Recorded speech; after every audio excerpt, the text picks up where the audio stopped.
High above Manhattan, in the glass-walled boardroom of Summit Engineering Group, a dozen senior engineers were stuck on a structural problem that threatened a $200 million skyscraper project. Nobody expected a quiet 12-year-old boy, Ethan Carter, to walk into the room and claim he could solve what they couldn't. Moments later, the equations on the board and the future of the project changed forever. And with that, the buried truth about his mother's ruined engineering career began to resurface. On a crisp October morning in Manhattan, the elevators of the Summit Engineering Group tower were unusually crowded with executives wearing the kind of tension that only comes from a multi-million-dollar disaster in the making. Among them stood 12-year-old Ethan Carter, clutching the strap of his worn backpack as he rode up to the 57th floor, where his mother worked nights as part of the janitorial team. Ethan wasn't meant to be their lankey, he simply needed to drop off the house keys she accidentally left at home. But as the elevator ascended past the 30th floor, conversation erupted around him, sharp with stress and frustration, the kind of talk adults usually kept private. Words like foundation failure, load miscalculation, and project collapse cut through the air. The executives didn't notice the boy listening, but Ethan's mind, always hungry for patterns, formulas, and systems, immediately began piecing together the fragments the way other kids piece together video game clues. Even before the elevator reached their stop, a rough outline of the issue had already formed in his thoughts. When the doors opened at the 57th floor, the group swept out in a rush, their polished shoes clacking across the marble toward the boardroom. Ethan hesitated for a moment, intending to head to his mother's storage room as planned. But something about the executive's hurried steps pulled him forward. He heard one of them mutter that the skyscraper project in Chicago, one already notorious for its complexity, was on the brink of total stoppage because 3 senior engineers had reached a dead end. No solution, no progress, no construction, no funding. And no funding meant the kind of failure that toppled reputations. Ethan followed at a distance, curiosity tugging at him like a physical force. Numbers had always called to him in a way he didn't fully understand, the way someone else might feel drawn to a song they couldn't stop humming. He didn't intend to intrude. He simply wanted to know what could possibly stump adults who dedicated their entire careers to equations he found comforting. As he approached the glass-paneled boardroom, he spotted a massive whiteboard filled with symbols that should have intimidated a 6th grader. Instead, the sight rooted him in place. Even from afar, he could tell the equations were a tangled mess of partial differentials, load distribution diagrams, and wind shear projections. The scrawl suggested a frantic attempt to force a solution rather than understand the problem. He could practically see the moment where the engineer's logic drifted off course, right where the assumptions failed to match the physics of the building's asymmetrical outer structure. He whispered to himself the correction he would have made, a small shift in load vectors that changed everything downstream. He didn't fully realize he had walked through the doorway until the room full of executives turned toward him, puzzled by his presence. They hadn't expected anyone else to enter, let alone a kid in worn sneakers and an oversized hoodie. Richard Hamilton, the CEO known throughout the industry for his commanding presence and sharp skepticism, raised an eyebrow. The tension in the room crackled. The engineers surrounding him looked exhausted, defeated, and increasingly desperate. Ethan wasn't sure what pushed him to speak. Maybe the frustration he heard in the elevator. Maybe the sight of the wrongly assumed uniform load distribution on the board.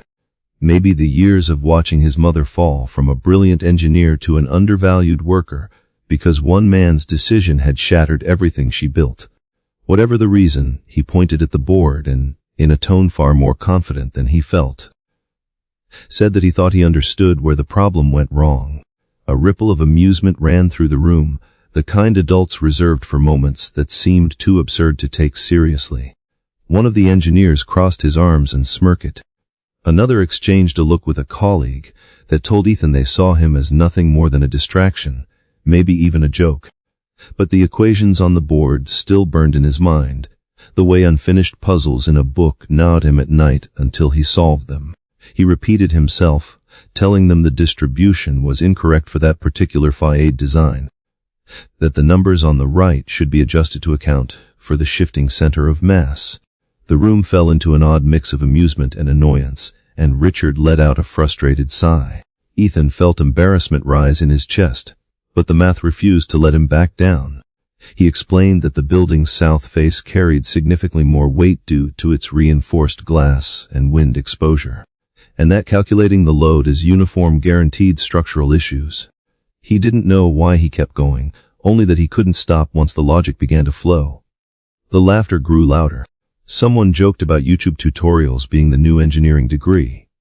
But Ethan wasn't trying to impress anyone.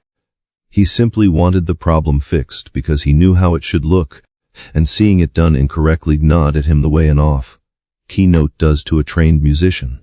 Richard, perhaps out of amusement or exhaustion, finally waved a hand and told Ethan to go ahead, show us, if you think you can. It wasn't permission offered with respect, it was permission offered the way someone might hand a child a toy steering wheel in a real car. The room expected a moment of comedy, a distraction from their stress. But as Ethan stepped closer to the board, uncapped a marker, and felt the familiar comfort of numbers wash over him, something shifted. The jokes quieted.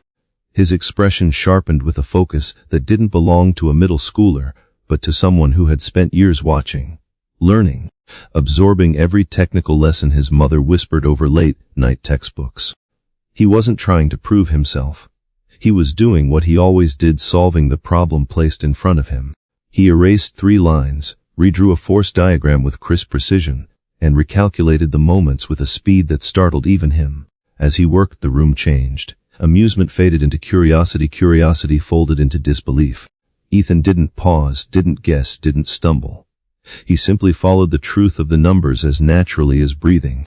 And for the first time since riding that elevator, he understood something clearly. The adults weren't the only ones allowed to fix what was broken. Ethan didn't fully understand why every pair of adult eyes in the room locked onto him as he stood with the marker still in hand. He had only meant to point out what seemed obvious to him: numbers that didn't add up, forces that were misrepresented, assumptions that didn't follow the logic of structural mechanics. But now dozens of seasoned engineers, professionals who had spent their lives mastering the mathematics of buildings taller than city blocks, stared at a middle schooler like he had materialized out of thin air. What surprised Ethan wasn't their disbelief but their confusion. To him, the equations on the board were messy but not magical. They were solvable. They were simply wrong in a way that made the answer impossible. He had seen wrong equations before, mostly when tutoring himself through the engineering textbooks his mother used to keep from her old life. The moment he saw the whiteboard, he recognized the flaw. The foundation model used the wrong distribution load formula. And once the root was wrong, everything downstream collapsed like dominoes. He took a small step back, expecting the engineers to take over, adjust the rest, or at least verify what he had written. But instead they continued watching him, as if waiting for something else to happen. One of the senior engineers, a man with thinning gray hair and a habit of tapping his pen against his chin, leaned forward to scrutinize the newly drawn diagram. His smirk faded. The tapping stopped. He called another engineer closer. They whispered, exchanged looks, then turned to the CO. Richard Hamilton had built a reputation across New York for being nearly impossible to impress. Yet even he seemed caught off guard by what he was seeing. He straightened up in his chair, the amusement in his expression giving way to something far more serious. Ethan shifted nervously, unsure whether he should apologize, leave, or continue explaining, but before he could decide, Richard gestured for him to go on. The CO's voice carried no hint of mockery this time. "Tell us what you re-seeing," he instructed, and the room tensed with an anticipation Ethan felt pulsing in the air. It was the first moment he realized they were no longer laughing at him, they were waiting, expecting, listening. That realization steadied him. He capped the marker, took a breath, and began describing the miscalculation on the board as plainly as he could. He explained that the load paths assumed by the original engineer didn't match the geometry of the building's fade, especially the glass curtain wall on the south side of the structure. Because of that mismatch, the algorithm that predicted foundational stress failed. The foundation would sink unevenly. Columns would crack within years. Structural integrity would fail. He spoke the way his mother had taught him, clear, orderly, focused on cause and effect. It wasn't a lecture. It was simply truth laid out in numbers and lines. The room's mood shifted from annoyance to concern as the implications became clear. The skyscraper project wasn't just delayed, it was in danger of becoming one of the biggest engineering failures in the firm's history. Ethan didn't dare look up while he talked. He didn't want to see disbelief return to their faces or notice if anyone rolled their eyes. Instead, he kept his gaze fixed on the equations, analyzing each one as he walked them through the parts that needed reconstruction. By the time he finished, the board contained a corrected diagram, step-by-step recalculations, and a new formula that changed the entire direction of the solution.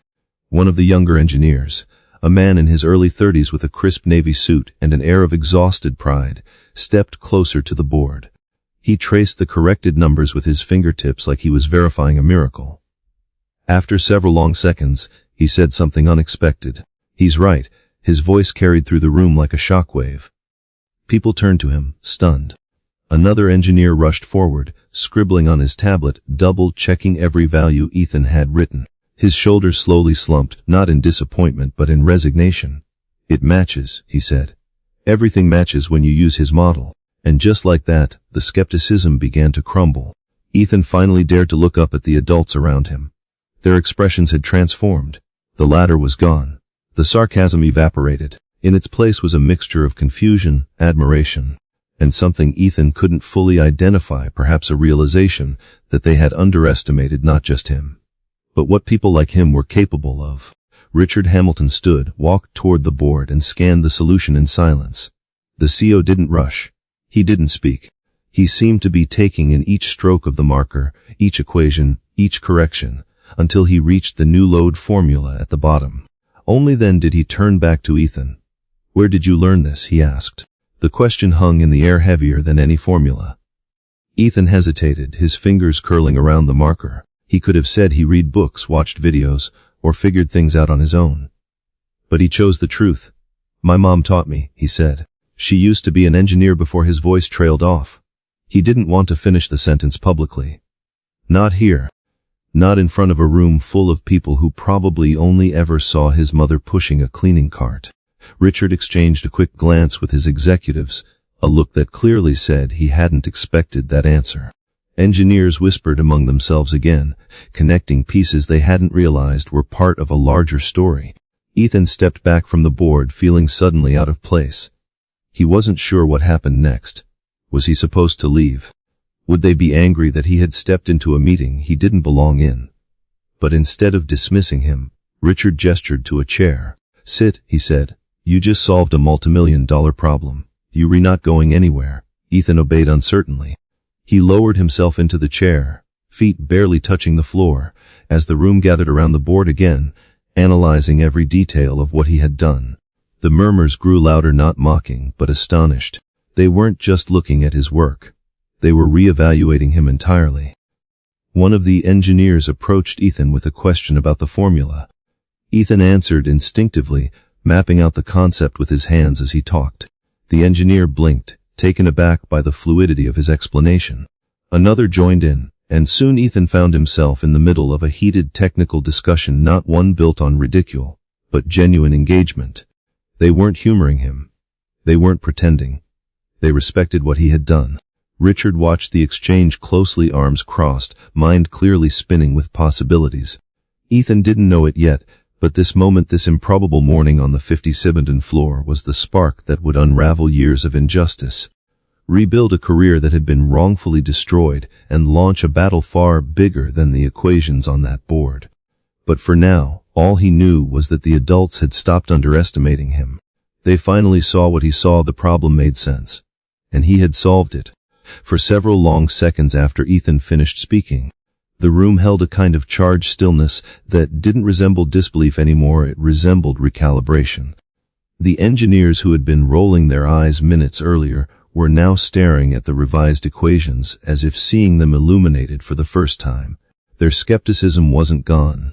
It was dissolving in real time, replaced by something they weren't used to feeling toward a 12-year-old professional: respect. They circled the board with that mix of curiosity and apprehension only experts can feel when they realize someone outside their circle might have outpaced them. The red and blue strokes of marker across the whiteboard looked almost surgical now, cutting into the flawed logic that had derailed their work for days. A few of them bent closer, eyes darting line to line as they searched for inconsistencies, yet the more they checked, the more their expressions shifted.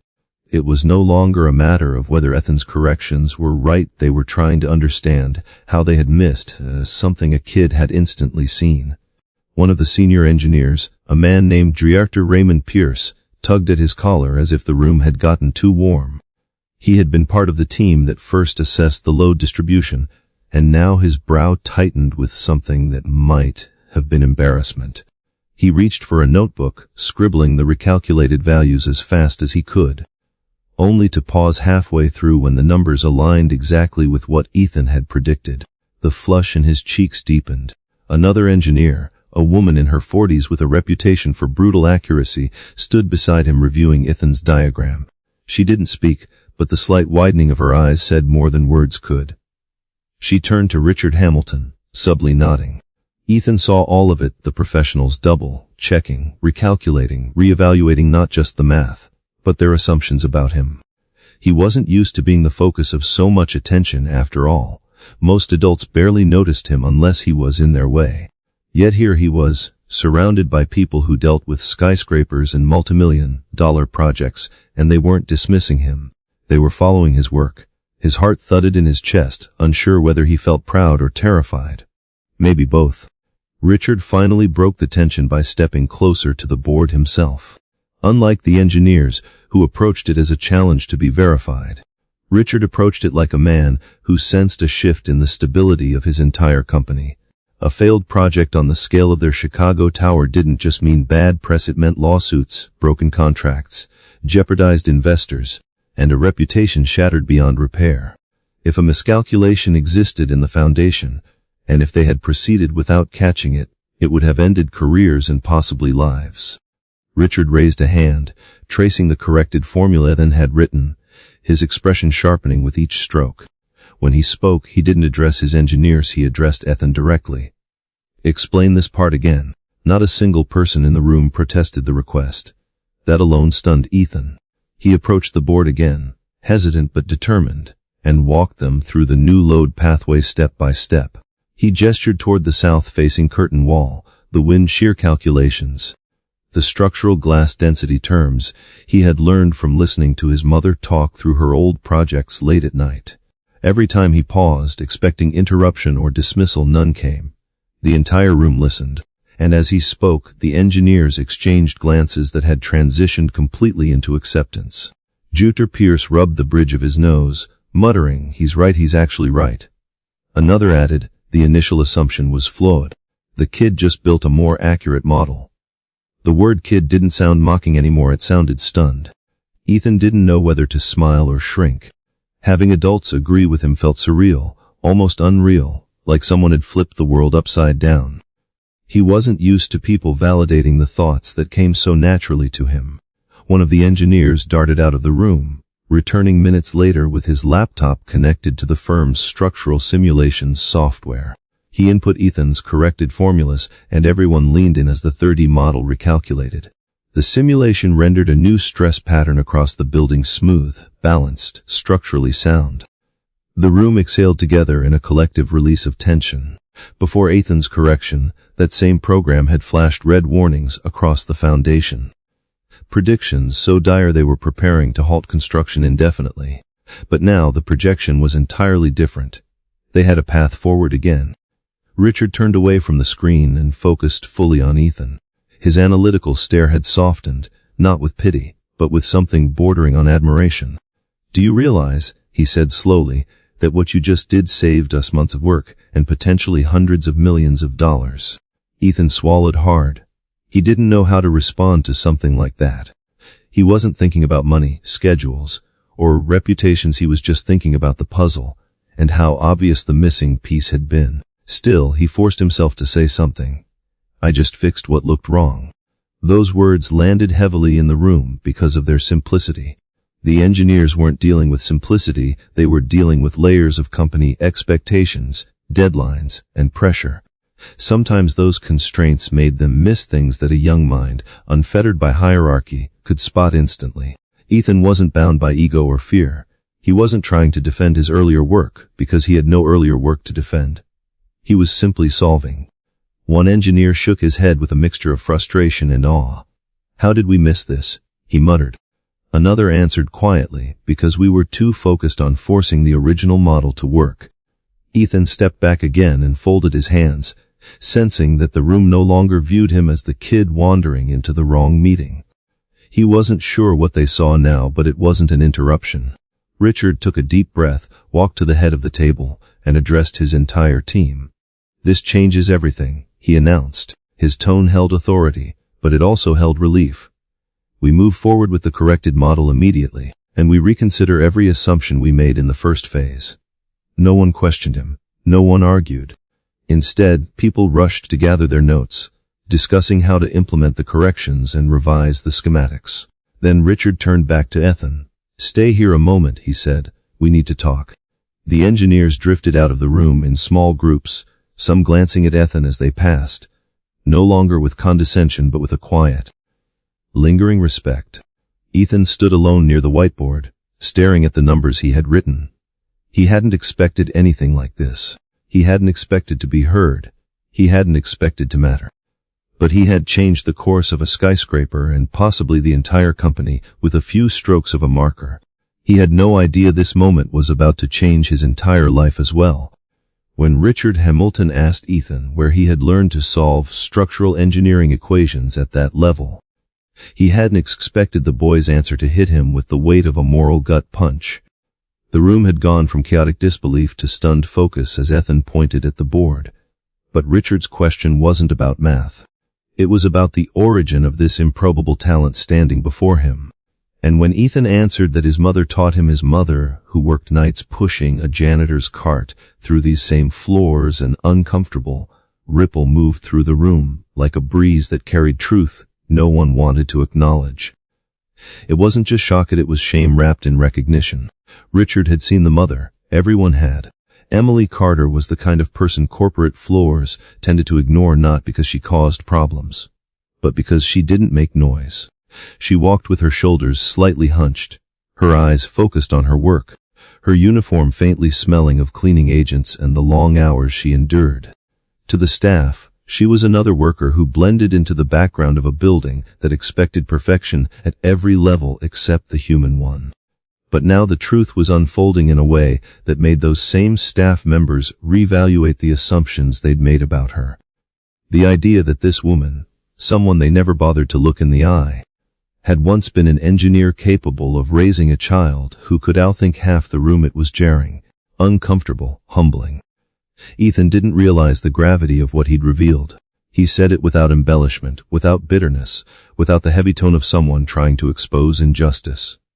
To him, it was simply the answer. His mother had taught him. That was the truth. But Richard felt something twist in his chest. He glanced at his executives, noticing the shift in their expressions.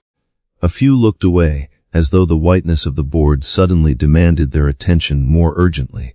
Others studied Ethan with a new kind of awe, mixed with a quiet, creeping guilt. They had seen Emily mopping floors late at night, always polite, always efficient, never hinting at a past filled with structural blueprints and engineering certifications. And now her son stood in their boardroom, having solved the problem that had stalled their entire project. Richard cleared his throat, not out of habit, but because he needed a moment to recompose himself. He forced his voice to remain steady as he asked Ethan to elaborate. "Your mother taught you all this," he repeated, and the boy nodded as if it were the most natural thing in the world. "She used to be an engineer," Ethan explained. "She didn't talk about it much, but she taught me everything she remembered from her old projects." The tone of his voice was soft, almost protective, and Richard recognized something he had seen in many children who carried more weight than they should, a mixture of pride and fear. Pride in the person who raised them, and fear that the world would dismiss that person. One of the engineers, the youngest in the room, shifted uncomfortably. He murmured to a colleague, didn't know she used to be anything other than, but he cut himself off when Richard shot him a sharp look.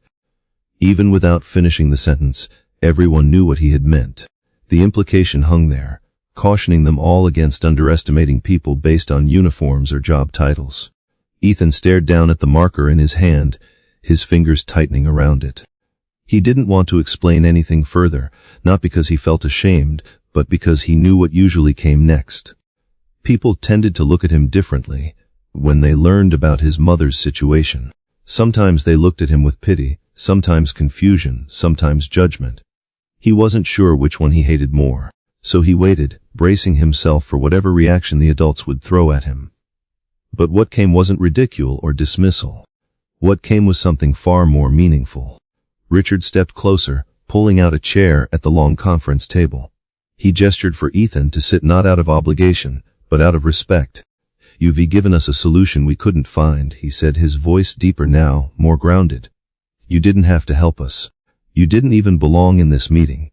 And yet, here we are, looking at your work, because none of us could do what you just did." There was no sarcasm, no condescension. Ethan had been waiting for the moment when the tone would shift back into amusement or dismissal. But it never came. Several engineers slowly lowered themselves into chairs as well, but their posture was entirely different from when they had first sat. They weren't slouching with overconfidence or leaning back with smug detachment. They sat up, attentive, almost contemplative. It was as though the revelation of Ethan's background had peeled away something in the room, something layered in ego and assumption, and replaced it with humility. One engineer, an older woman with silver streaks in her hair, finally spoke, directing her words to Richard rather than Ethan. "If his mother taught him this level of structural analysis at 12, she said, then she wasn't just an engineer. She was exceptional." Her voice was steady, but the undertone carried reverence. The room absorbed her statement, and for the first time, Ethan saw recognition ignite across several faces. They hadn't just underestimated him. They had underestimated the woman who raised him. Richard turned back to him. "What's your mother's name?" he asked. "Emily Carter," Ethan replied. The name clearly meant nothing to the room, which wasn't surprising. Companies as large as Summit Engineering held countless untold stories of employees whose pasts were buried by misfortune or overshadowed by circumstance. But that lack of recognition didn't matter, not yet. What mattered was the shift happening in real time. Richard exhaled slowly. "Ethan," he said, "I don't know why your mother isn't practicing engineering anymore, but I'm going to find out." Ethan tensed immediately, that protective instinct flaring up. "Please don't get her in trouble," he said quickly. "She didn't do anything wrong." The sincerity in his voice sliced through the room. Richard softened. "No one is getting in trouble," he assured him. "But someone who can teach you to do this," he gestured toward the whiteboard, "is someone I need to know more about." Ethan's shoulders eased one fraction, not enough to fully relax, but enough to show he wasn't afraid of Richard. He was afraid of what the world had already done to his mother. He didn't yet know that this moment would become the first crack in the wall that had trapped Emily for years. Richard returned to his seat and addressed his team. "We owe this kid and his mother a great deal," he said. "And I intend to act on that." The engineers nodded, some more emphatic than others. But the most important shift wasn't spoken aloud. It was felt, an understanding that genius, resilience, and talent didn't always appear in tailored suits with polished degrees. Sometimes they mopped the floors at night. Sometimes they wore hand-me-down sneakers. Sometimes they walked into your boardroom asking for nothing and changed everything. And for the first time in years, Ethan Carter felt seen, not as a child, not as a curiosity, but as someone who mattered. The atmosphere in the boardroom shifted almost imperceptibly at first, like the faint change in air pressure before a storm breaks. Ethan didn't catch it right away. His focus was still on the equations scattered across the whiteboard, but the grown men and women around him certainly did. A few minutes earlier, they had regarded him as an odd interruption, an amusing anecdote they might one day retell over drinks, the time a random kid wandered into a multi-million-dollar engineering crisis. But now, something entirely new hung in the air. Something that made several of them straighten their backs and rethink the entire narrative of the morning. Ethan Carter wasn't a distraction. He wasn't comic relief. He wasn't even simply a bright kid. He had just solved what their highest paid professionals had failed to resolve in 7 exhausting days. And now the room was struggling to keep pace with the implications of that reality. Richard Hamilton, who until now maintained the air of a man accustomed to being the smartest person in any room he entered, found himself revisiting Ethan's first sentence, "The load distribution on the south side is wrong." He had assumed it came from childish boldness or naive confidence, but there was nothing naive about what followed. Ethan's correction wasn't a fluke. Every additional detail he offered deepened the complexity of his insight. The CO sat slowly, the weight of responsibility settling onto him with renewed clarity. His company had nearly approved a flawed structural model for a tower that would define the Chicago skyline. That wasn't just embarrassing. It was catastrophic. Lawsuits could have been in the billions. Lives could have been endangered. Investors would have revolted. Headlines would have roasted the firm for years. The magnitude of the near disaster bloomed in Richard's mind, and the only reason the catastrophe had been avoided now sat before him, feet dangling off a chair too tall for him, holding a marker he gripped like a lifeline. Across the table, Michael Lawson, the firm's principal investor, studied Ethan with the analytical curiosity of someone used to spotting rare opportunity. Unlike Richard, who processed the situation through the lens of logistical fallout, Michael saw potential. He was a man who funded innovation, who believed breakthroughs came from unexpected places, and this boy, with his quiet confidence and brilliant reasoning, was exactly the kind of anomaly that sparked revolutions. He leaned back and clasped his hands behind his head, not in arrogance but in contemplation, as though already calculating how far someone like Ethan might go if given the right environment. Talent like that didn't just happen. It was cultivated, shaped, nurtured by someone equally remarkable. And Ethan had already given credit to his mother. Richard and Michael exchanged a subtle glance, a silent acknowledgement that they were standing at the beginning of something bigger than the crisis they had just escaped. But while Michael's expression drifted toward fascination, Richard's hardened. He wasn't displeased. Rather, he wore the look of a man humbled by revelations he should have seen sooner.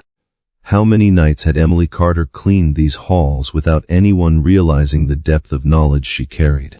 How many times had Ethan wandered these floors unnoticed while the people around him assumed genius could only come in the shape of degrees, or sums, and corner offices? Richard felt the sting of that truth. One of the engineers cleared his throat, gathering the courage to voice what he believed everyone was thinking. This kid, he didn't just fix our math. He reframed the entire structural model. He spoke the words slowly, as though ensuring they were real. If he hadn't walked in when he didn't finish the sentence. He didn't need to. Every person in the room understood the ending. Ethan, meanwhile, had no comprehension of the magnitude of what was happening. He watched the adults whisper, exchange looks, check and recheck his work. His stomach churned with uncertainty. He wasn't sure if he was about to be thanked, reprimanded, escorted out, or invited to do even more math. He wasn't used to being the source of so much attention. At school, he often hid his abilities because he didn't want to be labeled strange or arrogant. At home, he did calculations for fun, mostly in secret so his mother wouldn't worry he was overworking himself.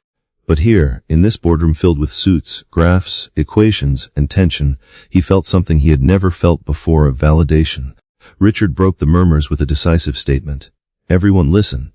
He stood again, not pacing, not posturing. He addressed them as a leader who had narrowly avoided disaster and recognized the unlikely hero who prevented it. Ethan Carter has just given us the most important contribution this project has seen since its inception.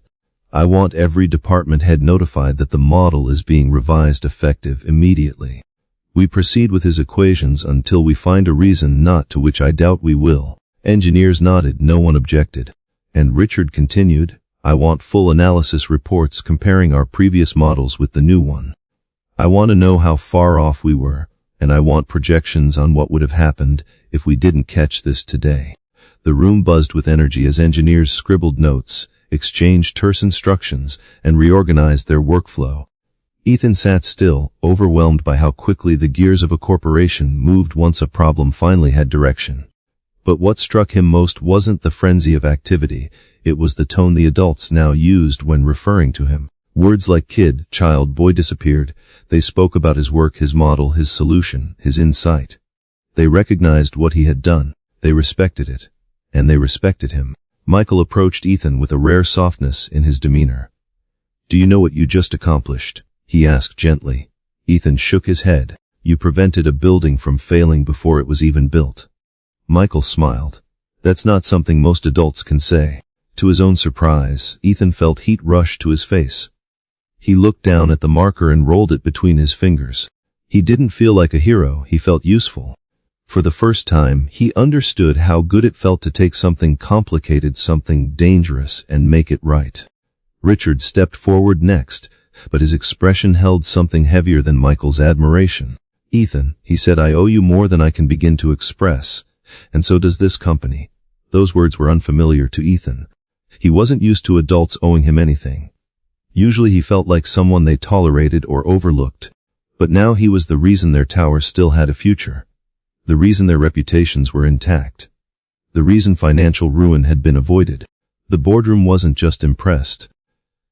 They were grateful. And gratitude from people like them meant something powerful was starting to shift. Ethan didn't know it yet, but admiration today was only the beginning. The real transformation, the one that would unravel years of injustice suffered by his mother, was waiting just beyond the next doorway. The moment Ethan said, "My mom taught me," the entire boardroom felt a shift so profound it was almost physical. The engineers who had been murmuring in technical excitement slowly fell quiet again, not because they doubted him this time, but because the simplicity of his answer cracked open a truth none of them expected. They had been searching for explanations that made sense inside their world: elite education, gifted programs, private tutors, some prodigy pipeline that funneled mathematical geniuses into the arms of corporations like theirs. But the truth was far humbler, far more intimate. Ethan learned from a woman they barely noticed as she swept their floors every night. Michael Lawson leaned back in his chair, studying the boy with renewed depth. This wasn't just talent, it was inherited brilliance. Not random, not accidental, learned, passed down. He tried to imagine Emily Carter, someone he had walked past a dozen times, teaching advanced structural mechanics after midnight in a cramped apartment, still in her janitorial uniform, still exhausted from work. What kind of mind did she possess to break down material like this for a child? What kind of strength did she have to raise a prodigy while working 2 jobs? And what kind of injustice had pushed someone like her out of engineering entirely? Richard Hamilton felt the sting of that question begin to burn. The idea that his company, his building, employed a woman of such skill without ever recognizing her background felt like a personal failing. He prided himself on spotting talent, on elevating potential, on being a leader who understood people as well as he understood business. But he hadn't understood her at all. He had seen her for years, yet he had never really seen her. And now her son stood before him, revealing the legacy she had been forced to hide. One of the engineers broke the silence, speaking softly, almost as if wary of stepping into territory that felt too raw. "Your mother must be extraordinary," he said, and Ethan's head lifted, his eyes brightening in a way that made the room soften. Pride flickered across his face, not boastful pride, but the kind that grows in children who know their parent has sacrificed everything for them. "She is," Ethan said. She used to show me her old projects. She explained how buildings stay standing, how forces travel through structures, why math isn't just numbers but a story. She made it make sense." His fingers tightened around the marker again, and his voice dropped slightly. "She misses it, engineering. But she doesn't talk about it much." That last sentence hit harder than anything he had said until now. Richard exchanged another glance with Michael, but this time it wasn't curiosity that passed between them, it was resolve. They needed to know who Emily Carter truly was, and why a woman with the ability to teach a child graduate-level engineering had ended up cleaning their offices at night. Richard stepped closer, his tone gentler than it had been all morning. "Ethan," he asked, "why isn't your mother working as an engineer anymore?" The boy hesitated, and that hesitation was all the answer Richard needed. There was pain in it. Fear, something unjust, something heavy. "She had problems with her old job," Ethan said cautiously. "People blamed her for something she didn't do." He shifted in his seat, uncomfortable with the attention now directed at him rather than the board. "She tried to tell the truth, but nobody listened, and then she lost her license. After that, things got hard." The room absorbed his words like a stone dropped into deep water. Engineers frowned, executives stiffened, Michael's jaw tensed. They didn't yet know the details, but they recognized the outline. Someone else's mistake had ended her career. Someone else's power had crushed her future. Ethan continued, softer this time. She still teaches me though, even when she's tired, even when she comes home late. He inhaled shakily. She always says knowledge is the one thing nobody can take from you. Richard felt something twist under his ribs. That sentence alone painted a picture of everything Emily had endured. It hinted at betrayal, loss, exhaustion, and at the same time, resilience so strong it had carved brilliance into her son. The room wasn't just impressed with Ethan anymore. They were humbled by the mother who had raised him. Michael smiled faintly. Sounds like your mother is one of the best teachers in the country. She is, Ethan repeated without hesitation. A quiet laugh, one filled with disbelief rather than humor, escaped one of the engineers in the back. We've got a world-class engineer pushing a mop in our hallways, my God. Not anymore, Richard said sharply but not unkindly. His voice carried a tone that made several heads snap toward him. Not after today. Ethan blinked. What do you mean? Richard didn't answer immediately. His gaze shifted to the board again, to the equations that had saved his company and exposed its blind spots. Your mother gave you what our entire team was missing, a way of seeing the problem from the foundation up. He turned back, locking eyes with Ethan. If she can teach you that, she deserves the chance to do more than clean these floors. Those words stirred something powerful in the room. Engineers nodded. Executives murmured agreement. For the first time, Ethan felt the full, tangible wave adult respect settle around him like a warm coat rather than a burden. He looked down, embarrassed but glowing. She'll be happy to hear that, he whispered. Richard knelt so he could look him in the eyes at level height. Ethan, your mother didn't just teach you math. She gave you the tools to save a skyscraper. You understand that? Ethan swallowed, unsure how to respond. The truth was, no, he didn't. He had no grasp of the enormity of what he'd done. But he understood one thing, that everything he knew came from her. She believes in me, Ethan said finally. Even when other people don't. Michael leaned forward. Well, today we believe in you. And we're about to give your mother the same chance. Ethan felt heat in his face again, but this time tears pricked at the edges of his eyes, not from fear, not from shame, but from something warm and overwhelming hope. Hope for his mom. Hope that someone would finally see what she was capable of. Hope that everything she had lost might someday be restored. And if the men and women in that room had anything to say about it, that hope was only the beginning. Long before Emily Carter pushed a janitor's cart down the polished halls of Summit Engineering Group, she had walked through similar buildings wearing tailored suits, carrying rolled-up blueprints under her arm, and discussing load paths with the confidence of a woman who knew she belonged in the room.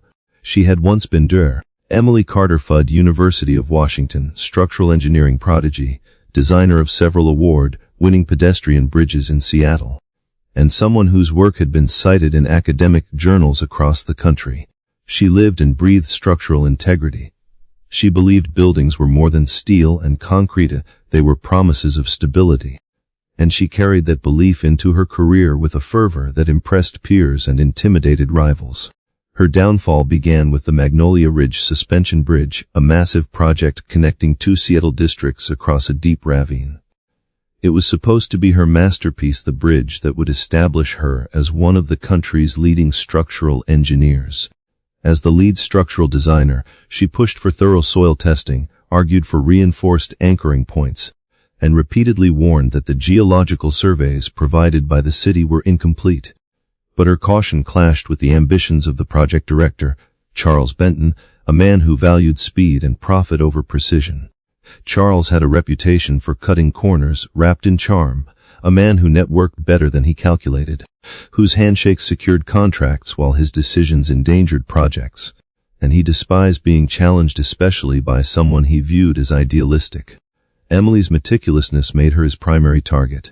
During one heated meeting, she had outlined a list of hazards: unstable soil near the western anchorage, insufficient reinforcement in the lower struts, and alarming discrepancies in the subcontractor's metallic tension rods. Charles brushed off each warning, insisting that delays would exceed their budget and cost him his performance bonus. He demanded she sign off on the existing design, assuring her that small inconsistencies always show up in early-stage modeling. Emily refused. That refusal sealed her fate. She sent a formal report to the Oversight Committee, detailing the flaws and requesting immediate revaluation. Charles intercepted it. He called her into his office, his expression cold, his ego wounded. He warned her that she was putting her future at risk by undermining him. Emily stood firm. The report was resubmitted through official channels, but somehow, by the time it reached the committee, 2 pages were missing, the 2 pages outlining the structural risks. She didn't know then that Charles had friends placed well in the bureaucratic infrastructure, people who owed him favors. Construction continued. 3 months later, during a routine load test, part of the western deck collapsed. No one died, but 3 workers were severely injured, crushed under debris Emily had predicted months earlier. The moment the dust settled, the blame fell almost instantly. Reporters swarmed. Articles hit the front pages. Lead engineer failed to identify structural flaws, negligence suspected. Human error at center of collapse. It didn't matter that she had fought tooth and nail to prevent exactly this outcome. It didn't matter that Charles had ignored her warnings. What mattered was optics, and Charles understood optics better than anyone. He presented documents to the investigation board, claiming Emily had approved the faulty design. Her original report, the one she had fought to submit, was claimed to be something she fabricated after the collapse to cover her tracks. Her credibility crumbled as quickly as the bridge had. She lost her license pending investigation. Her consulting offers evaporated overnight, and her savings went into legal fees she couldn't sustain. People who once praised her brilliance distanced themselves with practiced ease, and the industry that had once opened doors for her now slammed them shut with startling speed. When the dust settled, Emily Carter, one of the brightest engineers in her field, stood alone, unemployed, with a 6-year-old son and no prospects. Any lesser person might have broken completely. But Emily did something else as she adapted. She took whatever work she could find. Day cleaning at a downtown hotel. Evening shifts at a commercial building. Weekend gigs that paid barely enough to cover rent. She learned to stretch groceries into a science, to repair old clothes instead of buying new ones, to smile at Ethan even when exhaustion pulled at the edges of her face. In the eyes of the world, she had vanished. In the eyes of her son, she remained unshakable. At night, after finishing her shifts, Emily would sit beside Ethan at their scratched kitchen table. She'd pull out her old binders, the ones she had refused to throw away, filled with diagrams, complex equations, project notes, and margin scribbles from her brightest years. And she taught him everything. She spoke to him not as a child, but as someone capable of grasping truth if given the chance. She explained vectors and tension forces as though they were bedtime stories. She turned structural failure case studies into puzzles for him to solve. She never complained about her lost career. She never spoke of Charles by name. She simply focused on nurturing the incredible mind she saw forming in her son. As Ethan grew, her pride grew with him. But so did her fear that he might discover the world had not treated her fairly. She couldn't bear the thought of him seeing her as small, broken, or defeated. So she hid the pain, buried the evidence, and carried on. She never imagined that years later, one simple mistake, forgetting her keys and asking Ethan to bring them, would lead her son into a boardroom where he would solve a multi-million-dollar crisis in minutes. She never imagined that his mind, shaped by the years she spent teaching him in the quiet of their apartment, would become the key to reopening doors she believed were forever closed. And she certainly never imagined that the man who destroyed her career would soon discover that the child who exposed her loss was the same child who now held the power to expose his lies. In that boardroom, far above the city that once celebrated her and then discarded her, Ethan had unknowingly set in motion the beginning of her redemption, a redemption she never dared hope for. After the collapse of her professional world, Emily Carter rebuilt her life out of necessity, not choice.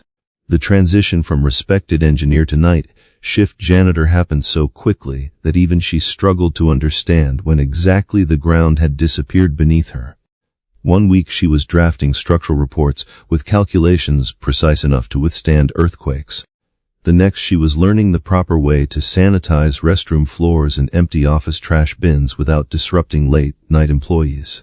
At first, she approached the cleaning work the way she had approached engineering, with discipline, detail, and a quiet pride in doing things correctly. She told herself it was temporary, that the truth about the bridge incident would eventually come out. that the licensing board would realize she was innocent. But months turned into years, and the silence from the engineering world grew louder. The calls never came. The opportunities never appeared. And Emily learned to stop expecting the justice she had been promised. What hurt her the most wasn't the work itself, it was the loss of identity. She missed the way her mind used to ignite with excitement when solving structural problems. She missed the hum of collaboration in design meetings, the thrill of shaping a structure that would stand long after she was gone. Now the only structures she touched were the skyscrapers she cleaned, structures she once dreamed of designing. Every night at Summit Engineering Group, she would quietly admire the drawings pinned to walls, the models displayed in glass cases, the equations left on whiteboards after long work sessions. She never lingered too long, afraid someone would ask questions she didn't want to answer. But for a moment each night, she allowed herself to remember who she once was. Ethan saw more than she realized. Children always do. He noticed how she returned home with her shoulders tight, her uniform smelling faintly of disinfectant, her hands cracked from chemicals. He watched her carefully fold her work gloves and place them on the counter, as though trying to bring dignity to a job that allowed none. He knew she was exhausted, especially on nights when she fell asleep mid-sentence while helping him with homework. Yet every morning she insisted she was fine, pushing him to focus on his studies, to keep his curiosity alive, to never let disappointment shrink his world. But Ethan could see the toll. He saw it in the way she avoided talking about the past, in the way her eyes softened when she watched documentaries about engineering, in the way she lingered on bridge designs as though she were seeing old friends. To lighten the burden, Ethan began helping more at home. He learned to cook simple meals: pasta, eggs, rice, using recipes scribbled on notes taped to the fridge. He washed dishes, folded laundry, and made sure his mother's work bag was packed before she left for the night shift. He didn't tell her he was doing these things because he was worried. He simply pretended he enjoyed helping. His mother didn't need more weight on her shoulders. She needed hope, something bright enough to pierce through her exhaustion. What he didn't expect was how their nightly routine of studying together would become the anchor that held them steady. Even after her shifts, no matter how late it was or how tired she appeared, Emily would sit beside him at their kitchen table, surrounded by textbooks and graph paper. She had lost her career, but she refused to lose her love of teaching. She showed him how to dissect problems, how to find beauty in logic, how to treat mistakes not as failures but as stepping stones. Ethan absorbed everything like a sponge. While other kids his age memorized multiplication tables, he was learning shear force diagrams and vector calculus without understanding these subjects were considered advanced. To him, it was simply time with his mother, time when her face brightened, time when she wasn't weighed down by the world outside the apartment. But hardship shaped more than their intellectual connection. It forged an emotional bond resilient enough to withstand anything. Ethan learned to read his mother's moods with the accuracy of a seasoned observer. He could tell when her back hurt, when her feet ached, when a coworker had spoken to her in a tone that hinted they believed she had no future beyond scrubbing floors. Those were the nights he made her tea and asked for extra engineering lessons, knowing it would distract her from the sting. She, in turn, learned to recognize when he was overwhelmed by school, when kids made fun of him for being different, when he felt the pressure of expectations he couldn't yet name. They became each other's source of strength in a world that gave them little. The hardest moments came when bills piled up. There were months when Emily had to choose between electricity and groceries, times when she sold old textbooks or pawned the jewelry her mother had given her. She hid most of the struggle from Ethan, but children sense instability the way they sense storms. Ethan once found her sitting at the kitchen table late at night, her eyes fixed on a shut-off notice for their water bill. She quickly folded the paper when she saw him, forcing a smile that didn't reach her eyes. He didn't mention it, but that night, without telling her, he started tutoring younger students at school for a few dollars at a time. It wasn't much, but it made him feel like he could fight the world alongside her. Their neighborhood wasn't dangerous, but it wasn't forgiving either. Families worked multiple jobs, stores closed early, and the hum of struggle was constant. Yet, somehow their small apartment became a sanctuary of ideas, whiteboards leaning against walls, scrap paper filled with equations, diagrams drawn on napkins. Emily may have lost her license, but she refused to let her knowledge die. And Ethan thrived in the glow of her perseverance. He learned resilience by watching her wake up each day and face a job that gave her no recognition. He learned humility by seeing her treat everyone with kindness, regardless of how they treated her. He learned determination by feeling the unspoken promise she carried, that no matter how unfair life became, she would never let it crush the light inside him. Years of shared struggle built a quiet loyalty so fierce it was almost unbreakable. So when Ethan heard the executives in the elevator say they were facing a structural problem no one could solve, something inside him stirred, not arrogance but instinct. He wanted to help, not to impress them, but because helping people with engineering problems felt like honoring his mother's legacy. It felt like returning something to her that the world had stolen. And when he walked into that boardroom, armed with nothing but the knowledge she'd entrusted to him, he carried not only his own potential, but the weight of everything she had sacrificed. Neither of them knew it yet, but Ethan's decision that morning would become the pivot point of their lives, the moment when years of hardship began to crack open, letting in the first rays of a future that neither believed possible. The more Richard Hamilton studied Ethan, the more something inside him tightened, something foreign, something uncomfortably close to guilt. He had built his career on recognizing brilliance, yet he had failed entirely to notice the genius hidden in the very hallways of his building, disguised under fluorescent lights and janitorial uniforms. As the boardroom buzzed with activity, engineers scribbling corrections, analysts recalculating projections, Richard's focus stayed locked on the boy who had saved their skyscraper. Ethan sat quietly in the oversized chair, legs dangling, marker still in hand, like he didn't know where to put it. He watched the room with a mix of curiosity and uncertainty, his shoulders tense as though unsure whether he belonged there or was moments from being asked to leave. Richard couldn't shake the heaviness in his chest. The child didn't understand the magnitude of what he had done, and worse, he didn't understand how deeply he deserved to be protected, respected, and rewarded. Richard approached him carefully, lowering himself into the chair beside him. For a man known for his power and precision, the gesture was almost gentle. "Ethan," he began, making sure his tone held none of the edge he used in business, "you said earlier that your mother is having trouble getting the medicine she needs." Ethan's lips parted in surprise, and he shook his head quickly. No, you don't have to worry about that. I didn't mean to make it sound like she's okay. We're okay." He straightened, defensive in a way that came from living too long on thin ice. Kids who grow up in hardship learn early that adults might use pity as a weapon. Ethan wasn't about to let anyone think less of his mom. "I'm not asking because I pity you," Richard said, reading his posture instantly. "I'm asking because you helped us. You saved an entire project, and I want to help you in return." Ethan blinked. He wasn't used to adults speaking to him as equals, let alone with gratitude. Richard reached into his briefcase and pulled out a slim black envelope embossed with the company's crest. He placed it on the table between them. "There's $10,000 inside," he said plainly. "I want you to take it." The reaction was immediate. Ethan recoiled like the envelope carried a charge. I can't take that," he stammered. "We didn't do anything to deserve something like that." "You didn't." Richard's eyebrows lifted. He gestured toward the whiteboard. "You just prevented the financial collapse of a project worth $200 million. You corrected a mathematical flaw that could have cost lives. That envelope doesn't even begin to cover what your work is worth." The boy's throat bobbed as he swallowed. His eyes drifted to the envelope, then back to Richard. "But I don't want people to think my mom told me to come here for money.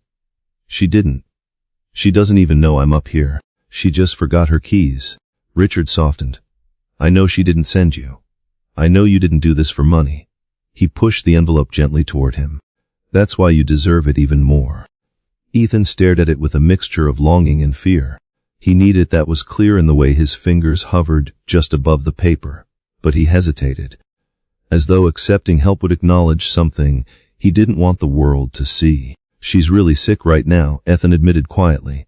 "Not hospital sick, just tired. She keeps saying it'll get better, but sometimes his voice cracked. He looked away, embarrassed.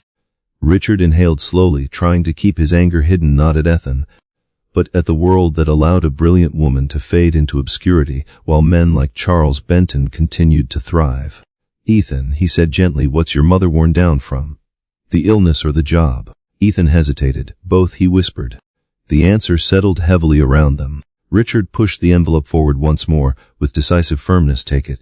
Buy whatever she needs. Medicine. Food. Whatever helps her breathe easier." This time, Ethan didn't push it back.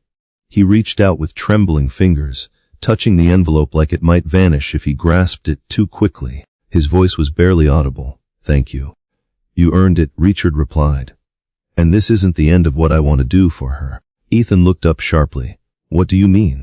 Richard leaned back, the CEO posture returning but altered, driven not by profit but purpose. "Your mother didn't just teach you math. She prepared you to do what none of my engineers could. That tells me everything I need to know about her." He exhaled slowly. "I want to meet her. Today, not as her employer. As someone who owes her more than a paycheck." The boy tensed. "She doesn't like talking about what happened with her old job. She tries to forget it." "I'm not asking her to relive trauma," Richard assured him. "I just want the truth. She deserves a chance to reclaim what was taken from her."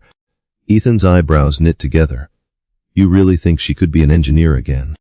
"I think," Richard said firmly, "that any industry that throws away talent like hers deserves to rebuild it." Ethan's breath caught, his chest rising quickly. Hope flashed across his face, raw, startling, bright. The kind of hope he had trained himself to keep small for fear it might break him. But then he shook his head. "I don't know if she'll talk to you. She's worried people won't believe her. They never did before." Richard leaned forward. "Ethan," he said, "I believed you today, and I'll believe her too." That sentence washed through the boy like a tide. He didn't speak for several seconds, and when he did, his voice was threaded with emotion he tried desperately to hide.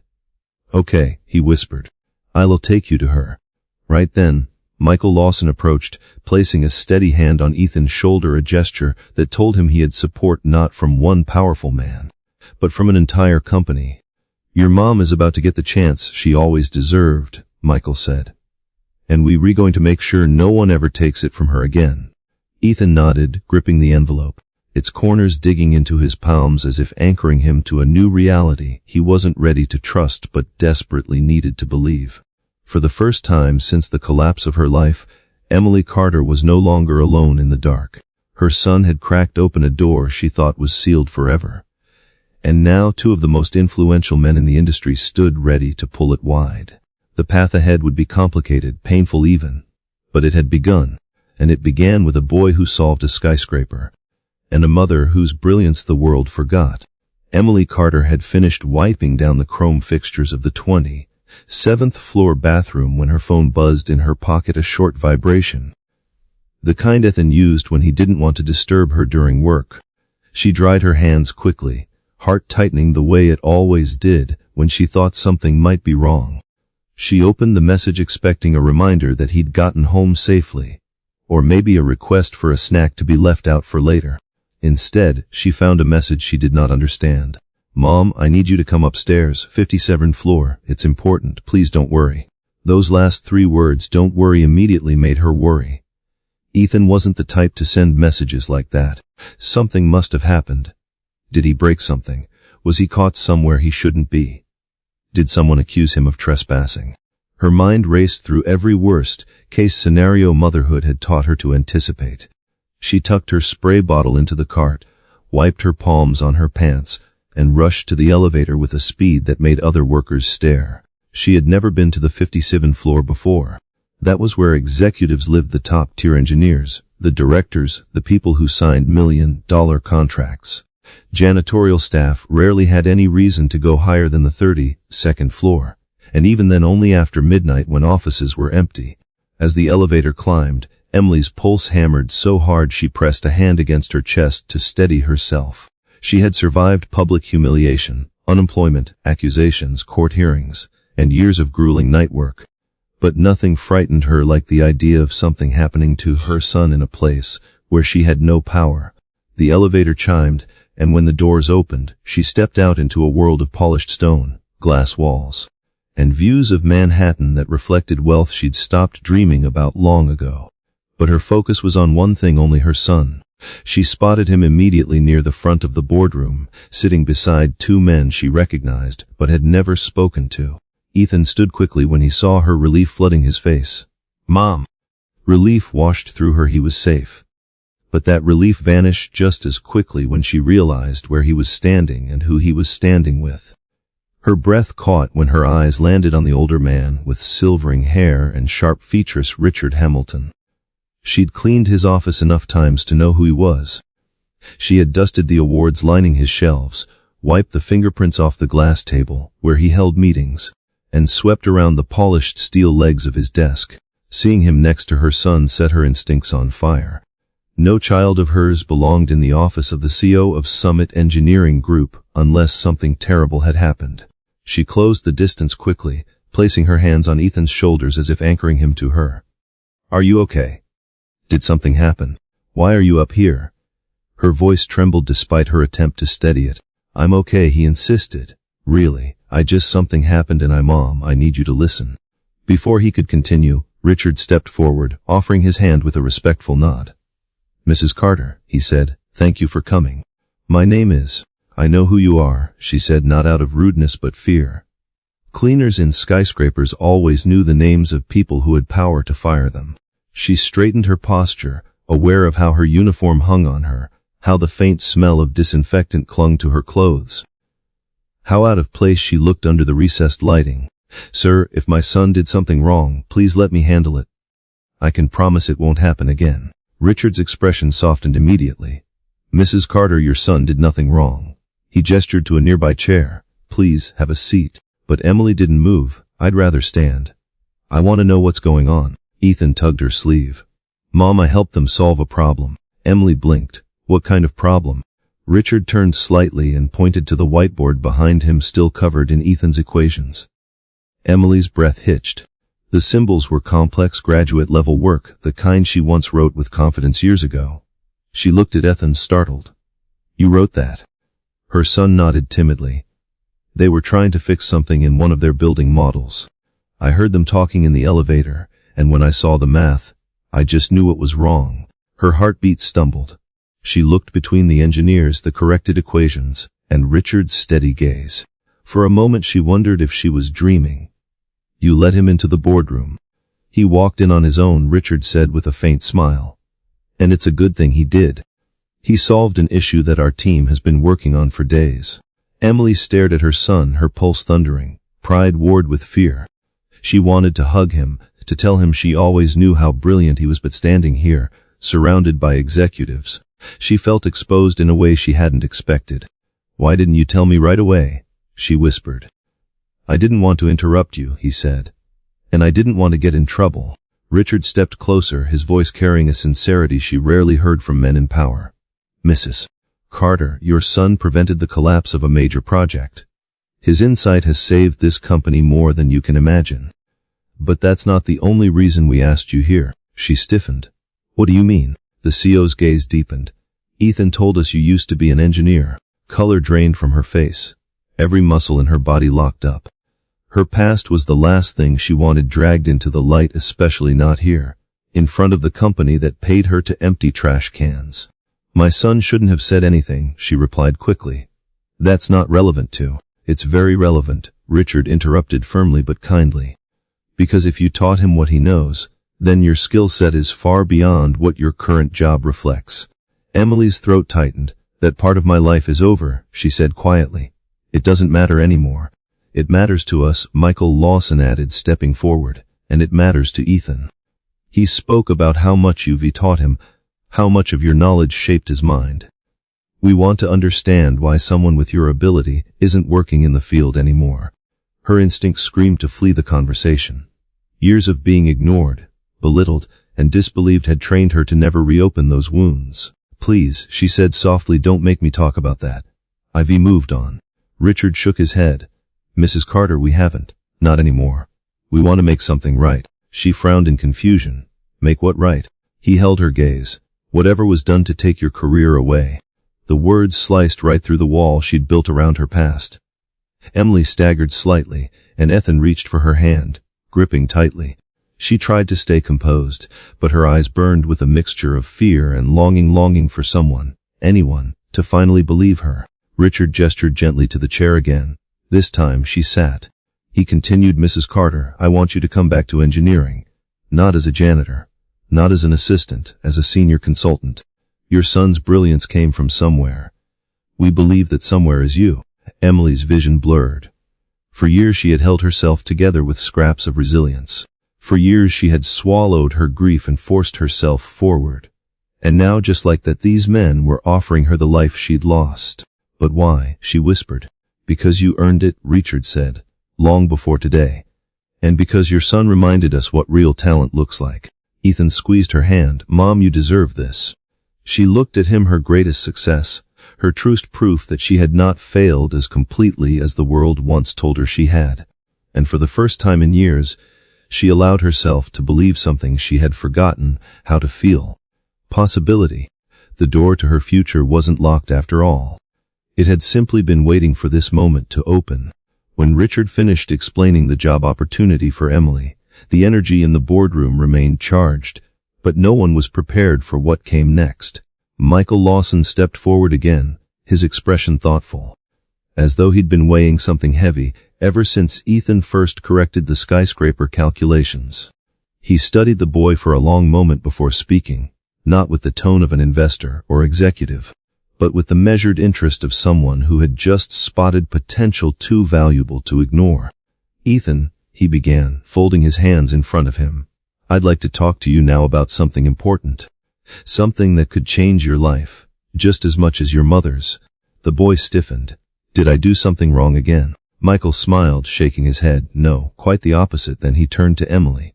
Mrs. Carter, I want to share with you something I believe your son deserves more than almost any young student I've ever met. Emily's heart raced.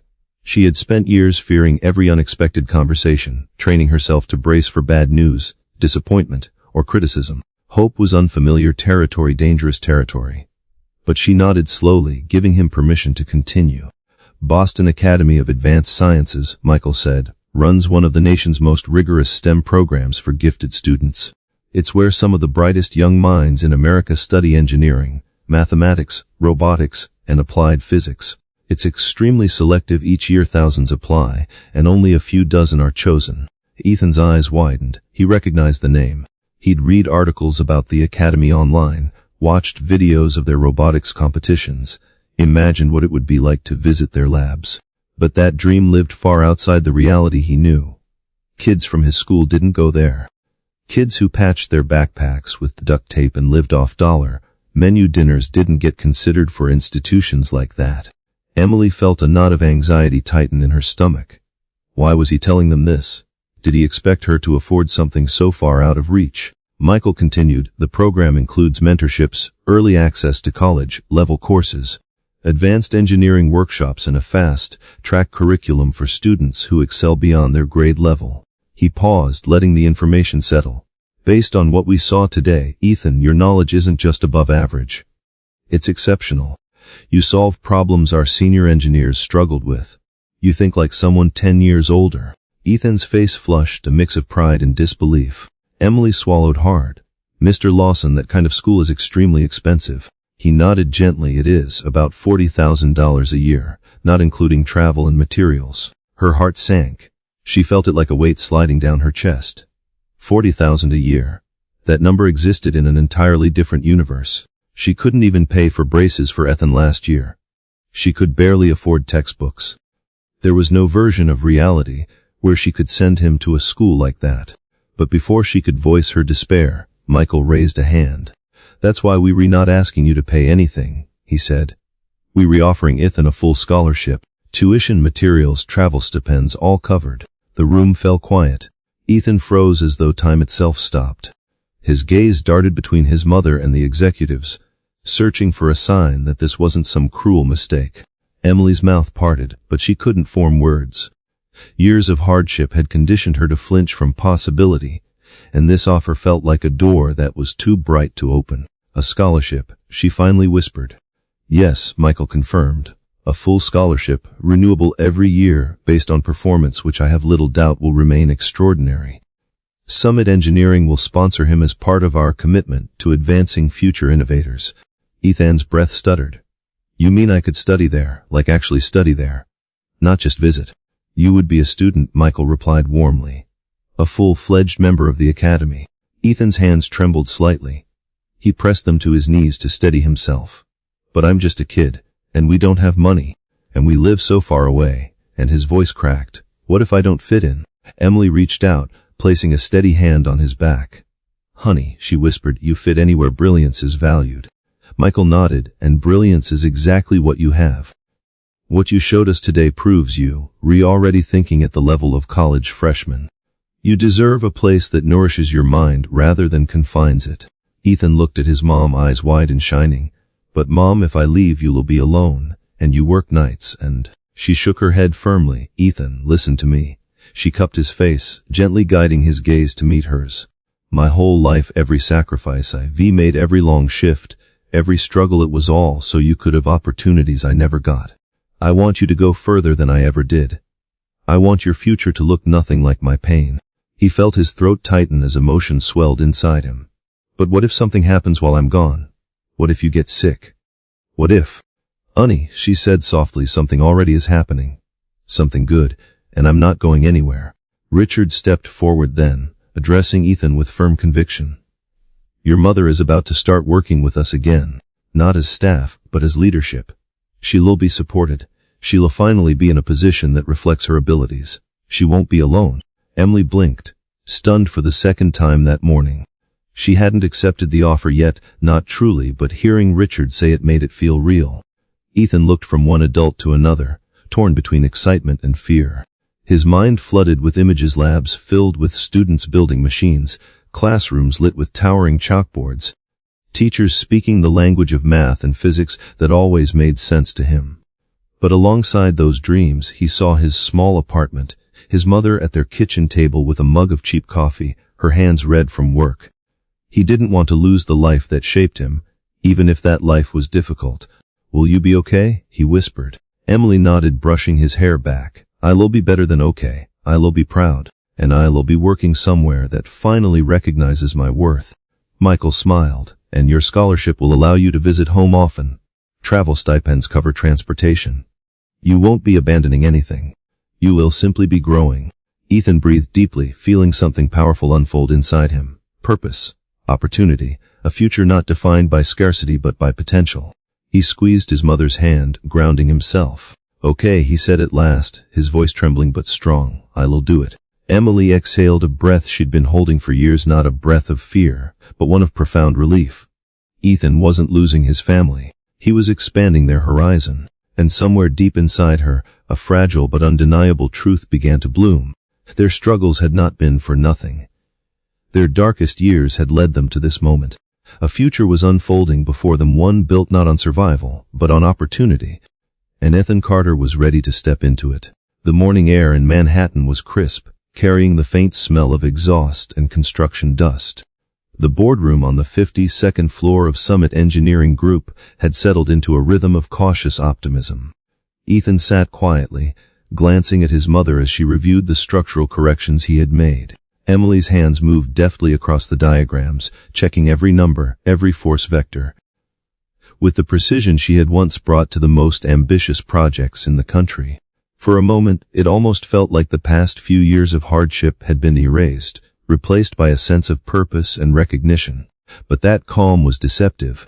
The elevator doors opened with a soft chime, drawing everyone's attention. Charles Benton entered, his posture rigid and his eyes scanning the room with a cold intensity that froze the room in place. Time seemed to stretch as the man, who had once ruined Emily's career, now stood uninvited in the space where power, money, and talent converged. His sharp suit and confident stride betrayed the same arrogance that had led him to dismiss her warnings years ago. He carried himself with the certainty of someone who believed the world owed him silence and compliance. Emily froze instantly. Her heart began to race, her muscles tightening as memories of past betrayals flooded back, the lawsuits, the public humiliation, the lies Charles had spread to cover his negligence. The boardroom's polished walls and glass panels seemed to close in around her as Charles's gaze swept across the room. lingering on her for a beat longer than necessary.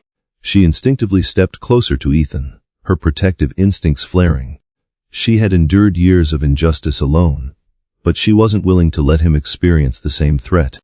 Richard Hamilton's eyes narrowed slightly, reading the tension in the room.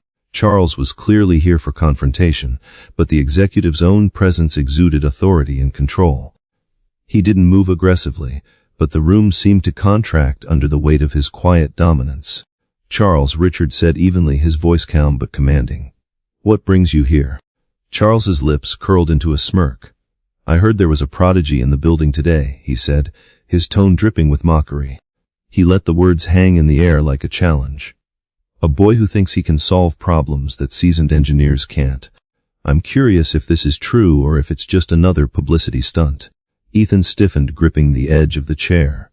He had solved a problem that had baffled Richard's top engineers. That wasn't a stunt. He knew it. But the presence of Charles, someone who had destroyed his mother's reputation, made every breath heavier. Emily placed a firm hand on his shoulder, anchoring him, reminding him without words that he wasn't alone. Richard's expression hardened. "This isn't a stunt. It's a demonstration of talent, nothing else. And your presence here isn't welcome unless it's to resolve issues professionally." His voice was controlled, authoritative, and underlined with the kind of quiet power Charles had learned long ago could cut through arrogance. Charles's smirk didn't falter. "Professional," he said. "Professional is what I am. And I'm here because the board deserves to know that previous mistakes were made, mistakes that could affect this company and its leadership decisions." Emily Carter's reinstatement, for instance. His gaze lingered on Emily, cold and calculating. "I have proof that she didn't perform as claimed on prior projects. This company would be negligent to hire her back without examining her history." Emily's stomach dropped. She recognized the tactic. Charles was trying to destabilize her, to insert doubt into the room and rekindle the shame he had inflicted years ago. But she squared her shoulders. "You will not speak of me in terms of negligence," she said steadily, her voice stronger than she felt. "You know what happened. You manipulated reports and silenced witnesses to cover your mistakes. That isn't my fault." The room felt taut with tension. Ethan's fingers dug into the edge of the chair as he watched, aware that this confrontation was bigger than anything he had imagined. Charles had power, yes, but Emily had truth and intelligence on her side, and Richard Hamilton, standing a few feet away, radiated authority that challenged Charles directly, signaling that no one here would be intimidated by his presence. Richard stepped closer, his stance widening, voice steady. "Charles, your personal grievances do not dictate company policy. You have no authority here beyond the board's decisions, and you will not use intimidation to sway them. If you have evidence regarding professional misconduct, submit it through proper channels. Otherwise, I suggest you leave." Charles laughed, a sharp, hollow sound. "Proper channels," he repeated. "I've seen proper channels ignore the truth when it suits the powerful. This isn't about channels, it's about accountability. If you move forward with reinstating Carter and her son's program, you may find yourself facing legal scrutiny." His gaze swept the room once more, calculating, predatory. Ethan's pulse quickened. Legal scrutiny. Threats. He felt small in that moment, but the presence of his mother and Richard reassured him. Emily placed her hand firmly on his arm. "Ethan, remember this," she whispered. "We know the truth. That is our power. Don't let him shake your confidence." Richard's voice cut through Charles's smirk like steel. "Your threats are noted, Charles. However, Summit Engineering will act in the company's interest and according to fact, not intimidation. Any attempt to manipulate this situation will be documented and addressed." "You are overstepping." Charles's eyes narrowed, sensing that his usual tactics would not work here. He took a step closer, lowering his voice into a calculated whisper. "You don't understand. If Emily Carter's work is revisited, the scrutiny could reveal failures she committed that were previously overlooked. I am simply protecting the company and myself." Emily's chest tightened, but she didn't flinch. "I do understand," she said quietly, her voice firm. "I know exactly what happened on every project I completed, and I can prove it. Your lies won't hold in the light of evidence." Ethan, emboldened by his mother's courage, straightened in his chair. "She's right," he said, his voice unwavering despite the tension. "I solved the problem today because she taught me. She knows everything she's doing. She didn't make mistakes. You did." Charles's expression flickered with irritation and disbelief. He had underestimated the bond between mother and son, the strength of truth paired with intelligence.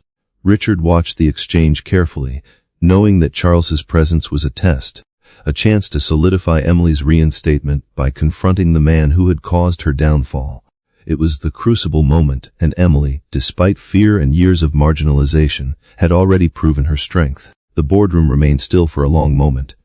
Charles's face hardened, and he let out a short, sharp laugh. "We will see," he said finally. "This isn't over." He turned sharply and walked toward the elevator, his confidence faltering slightly as he noticed the unwavering stares of Richard and Emily. His exit, though outwardly composed, carried the sense of retreat rather than victory. When the doors closed, Emily exhaled deeply, her knees nearly buckling from the tension. Ethan rushed to her side, taking her hand in his.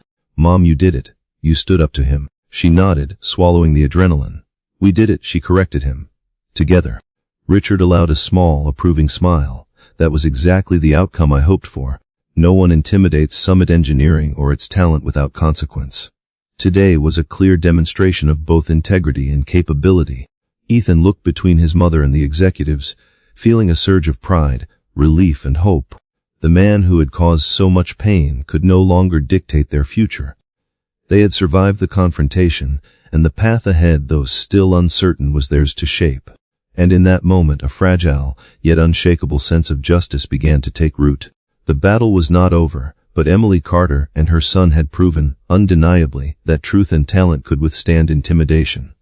The moment Charles Benton left the boardroom, Emily felt a mixture of relief and tension. Relief that he was no longer physically intimidating her. Tension because she knew the man would not stop attempting to manipulate outcomes to his favor. Richard Hamilton and Michael Lawson exchanged quick glances, a silent agreement passing between them. Action was required. They couldn't rely solely on Emily's past reputation or Ethan's prodigious demonstration. They needed evidence, concrete, undeniable proof that would expose Charles's manipulations and restore justice. The first step was identifying witnesses.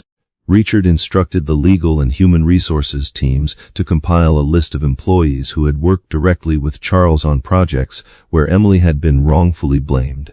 Emily and Ethan sat beside him, scanning through the initial list. Each name represented a potential key to unlocking the truth. Workers who had seen Charles bypass safety protocols, engineers who had been ordered to modify reports, and subcontractors who had noticed missing or falsified data. Emily's stomach tightened. She remembered the fear she had felt reporting the Magnolia Ridge suspension bridge issues, and now the thought of revisiting that time stirred old anxieties. But seeing Ethan beside her, eyes determined and unwavering, gave her courage. They would do this together. The investigative team began contacting witnesses, scheduling interviews, and collecting preliminary statements. Emily knew that memories alone weren't enough. They needed records. Richard and his assistants scoured old emails, project files, design drafts, and digital logs.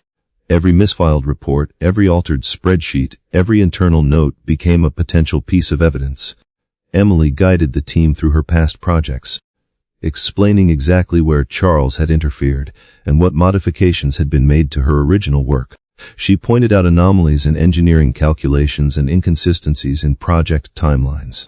Her mind, which had been trained for precision, mapped out each manipulated sequence like a blueprint, revealing a clear pattern of intentional obfuscation. Meanwhile, Ethan contributed in his own unique way. Though young, his mathematical prowess allowed him to verify calculations that could corroborate his mother's claims. He reviewed structural models, confirmed correct load distributions, and demonstrated precisely where Charles's alterations would have caused failures. His work provided quantitative proof that Emily's original designs were sound, while Charles's interventions were dangerous and negligent.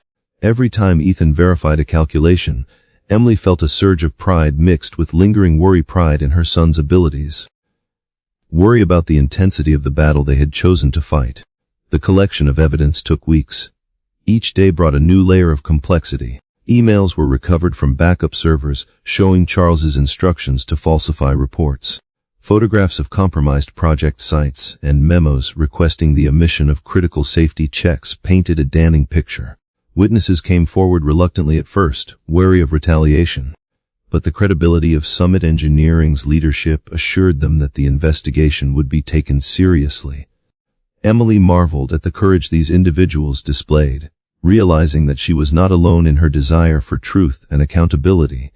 One evening, Emily and Ethan sat together reviewing a folder of recovered emails and documents.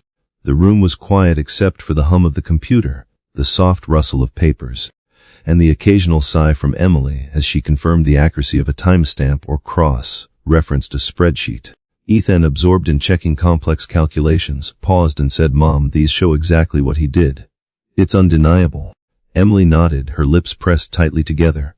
She felt a surge of vindication, but also the familiar knot of fear. If Charles sensed the scope of their preparations, he might try to obstruct the process legally or publicly. They needed to be meticulous. Richard convened a strategy session with Emily, Ethan, and the investigative team. He laid out a plan. All collected evidence would be compiled into a comprehensive report for the legal department, cross-referenced with witness statements and internal communications, and prepared for submission to the relevant oversight boards. Emily reviewed every page, ensuring that technical explanations were accurate, calculations precise, and sequences of events indisputable. She spent long hours explaining nuances to the lawyers, translating complex engineering details into language that could withstand legal scrutiny. Each meeting reinforced her resolve. After years of injustice, she would finally confront the system with the truth fully documented. Ethan remained her steady partner throughout, often sitting beside her, comparing numbers double, checking sequences, and pointing out subtle discrepancies. Despite his age, his analytical mind offered insights that prevented minor errors from weakening their case. He felt a growing sense of responsibility not just for the outcome of the legal process, but for ensuring that the work his mother had done, and the knowledge she had imparted to him, was finally acknowledged and respected. The day came to present the evidence to Summit Engineering's legal counsel. Emily's hands trembled slightly as she organized folders and highlighted key points. Ethan noticed but didn't speak. Instead, he sat beside her, giving silent encouragement. Richard introduced the team and outlined the purpose of the meeting. Then Emily took the floor, speaking clearly and concisely, outlining Charles's actions, demonstrating the manipulated calculations, and showing how each piece of evidence tied back to her original, accurate work. She felt a sense of empowerment she hadn't experienced in years.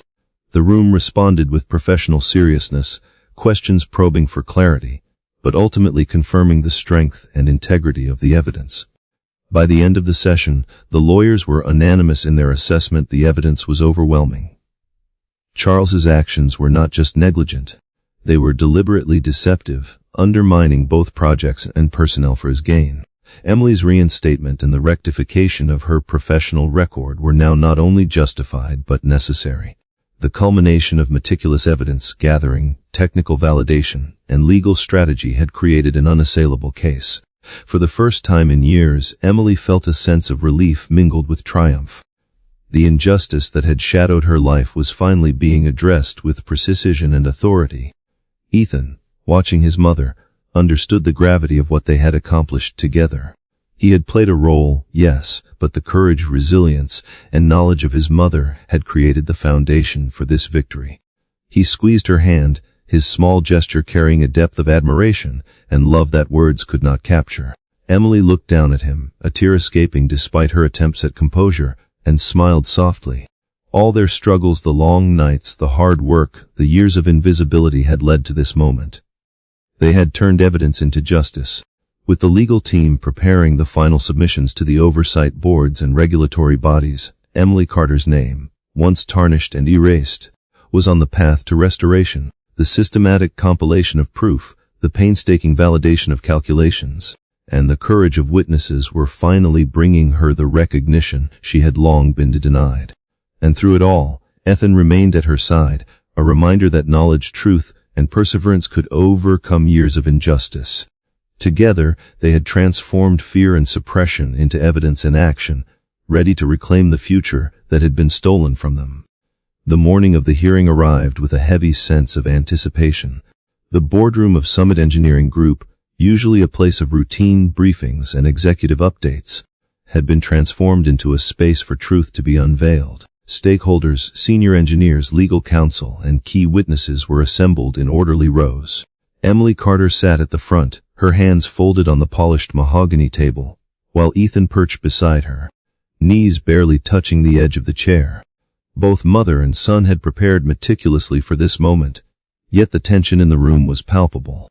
It was not merely a legal proceeding, it was the culmination of years of injustice and a test of courage against the man who had once destroyed her career. Richard Hamilton stood at the head of the table, his presence commanding silence. He began by addressing the attendees with the precision of a seasoned executive. We are here today to review the actions taken during past projects, specifically those overseen by Charles Benton, and the subsequent consequences for Emily Carter. What has been discovered is both disturbing and clear. Evidence, witness testimony, and verified calculations indicate deliberate manipulation and professional misconduct.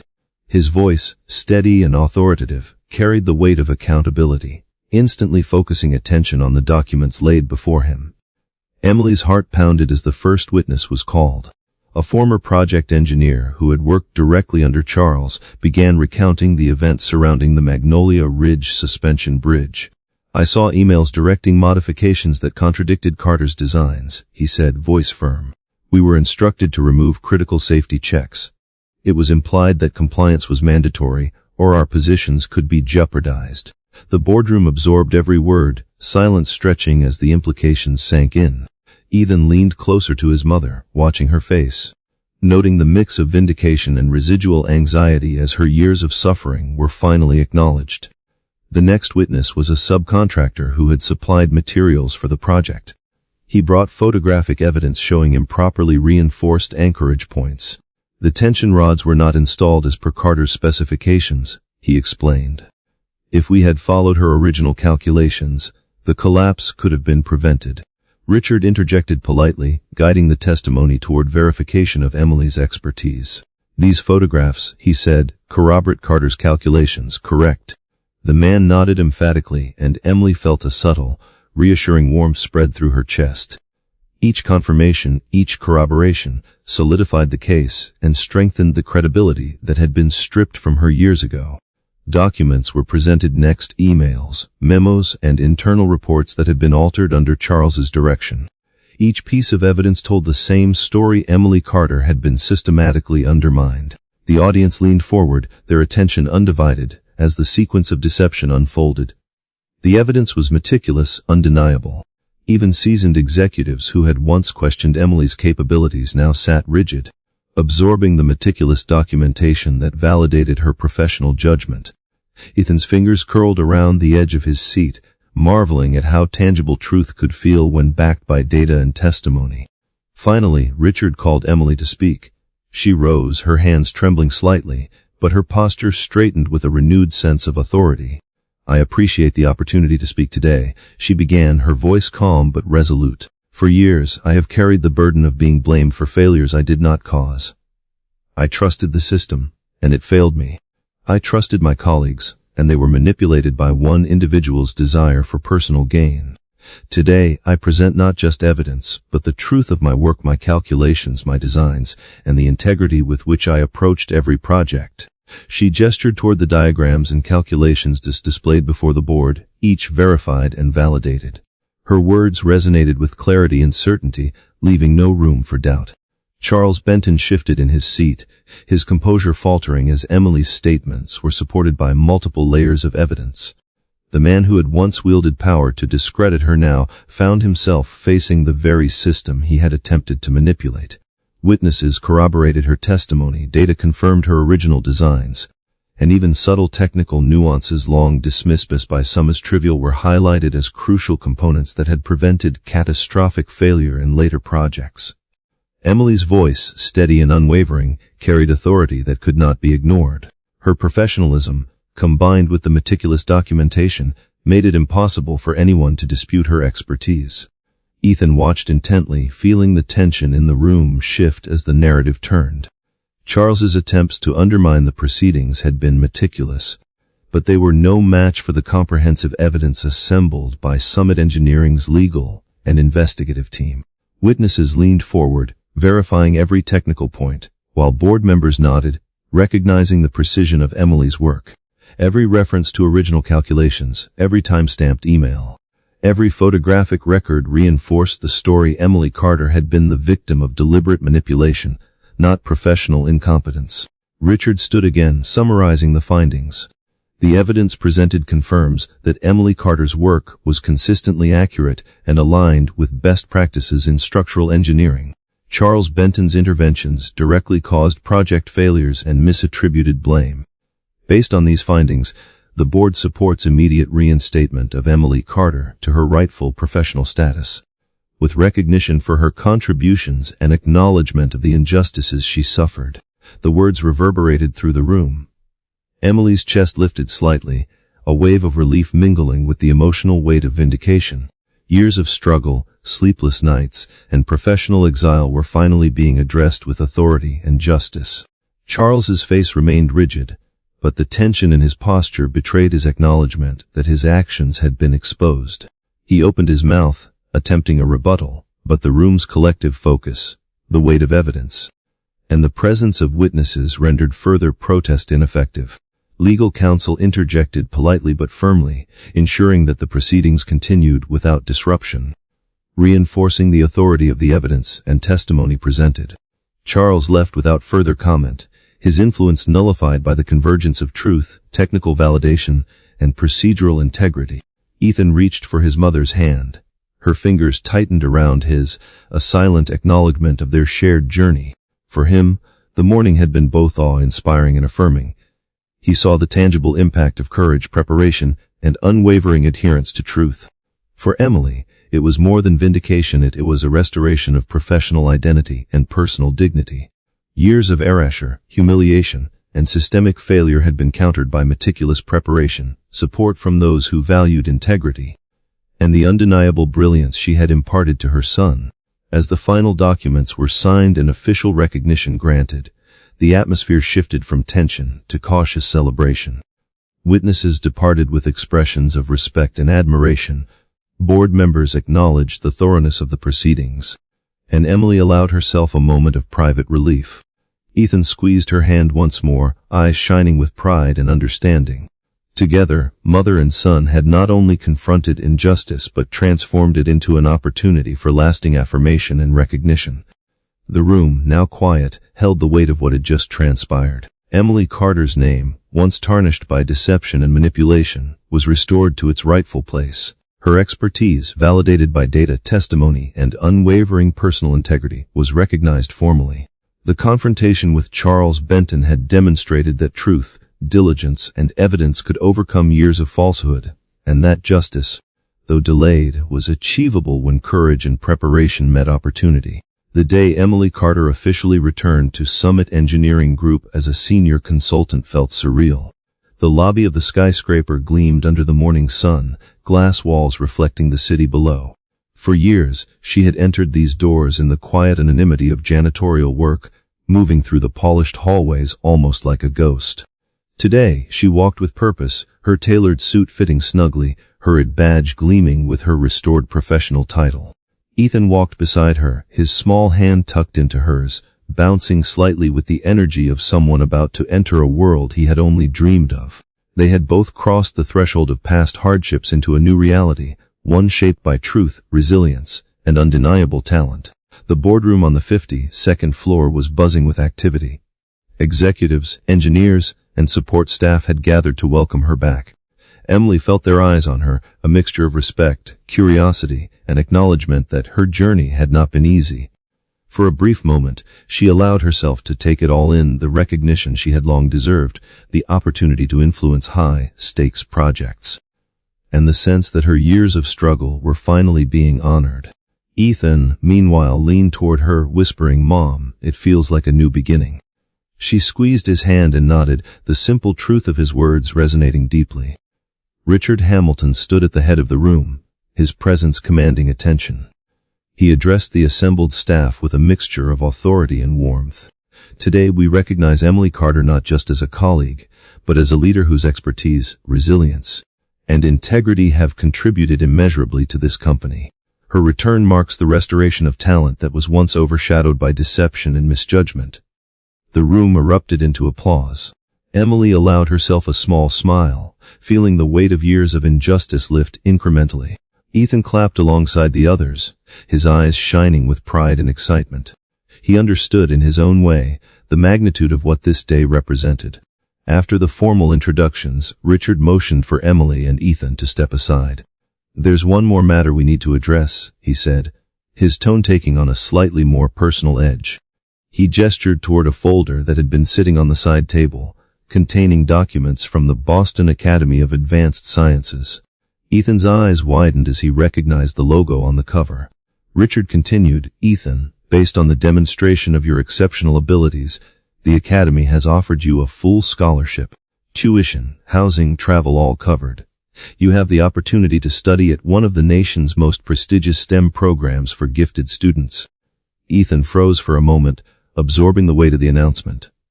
The scholarship represented far more than an educational opportunity. It was a validation of his abilities, a chance to explore his potential without the limitations that his family's financial struggles had imposed. He looked at his mother, searching her face for approval, for reassurance that this dream could coexist with the life they had fought so hard to stabilize.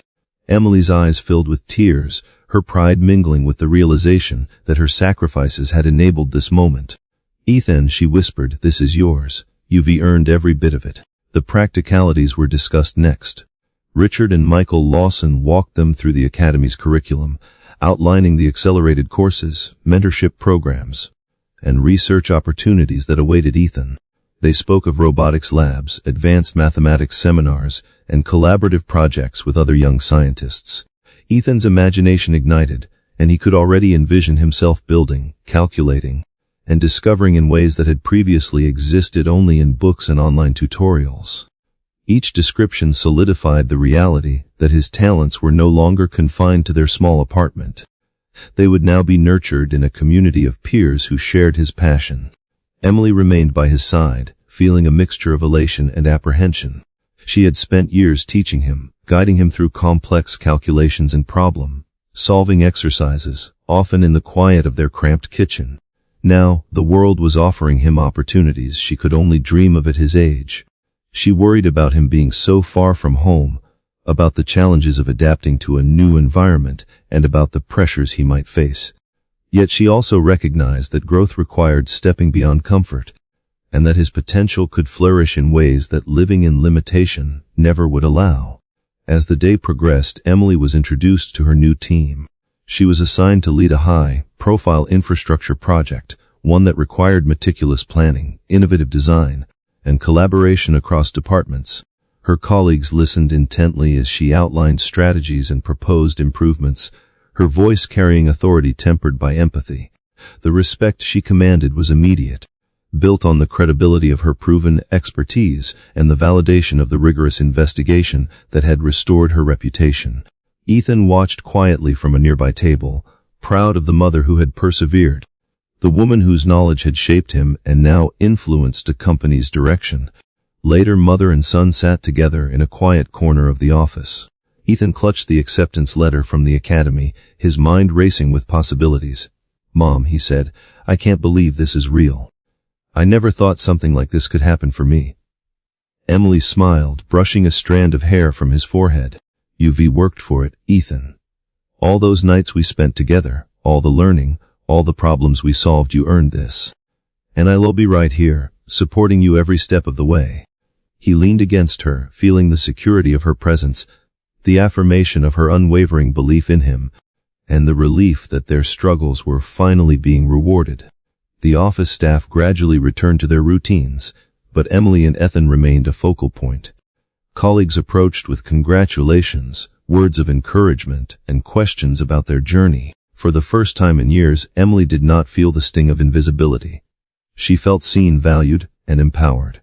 Ethan's confidence blossomed as he realized that his achievements were recognized, not only by the people who had once overlooked him, but by those with the influence and authority to ensure his future was secured.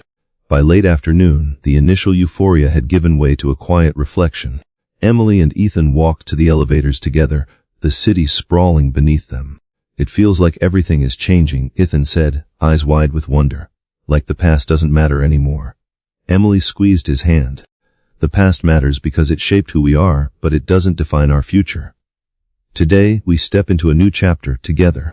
As the elevator descended, mother and son shared a sense of profound closure.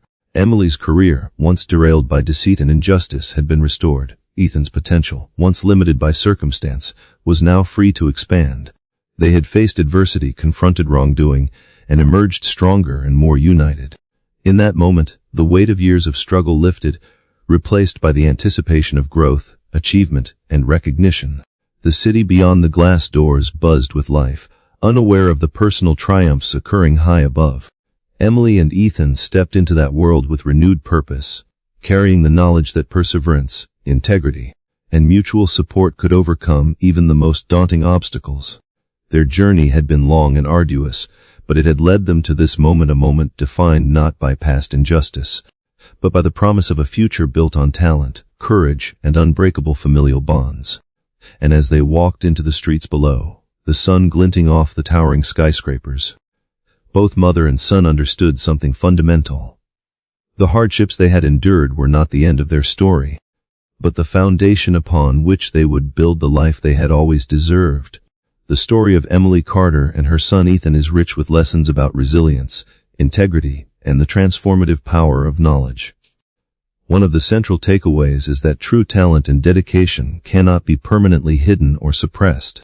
No matter the obstacles or the injustices faced, Emily's career was unjustly derailed by deception and corporate politics, and yet her persistence, meticulousness, and unwavering commitment to her principles eventually created a foundation for both her redemption and her son's extraordinary opportunity. The story demonstrates that while external recognition can be delayed or denied, personal mastery and the cultivation of skills through diligence remain enduring and invaluable. Emily's commitment to teaching Ethan, even in the face of hardship, exemplifies the profound impact that mentorship and parental guidance can have, not just on intellectual development, but on character and moral resilience. Another important lesson concerns the nature of courage and confrontation. Both Emily and Ethan exhibit different forms of bravery, Emily in reclaiming her career and standing up to Charles Benton despite the years of betrayal, and Ethan in asserting his insight in a room full of skeptics and authority figures. Their courage underscores the idea that fear and respect for authority should never prevent someone from speaking the truth or acting upon their knowledge.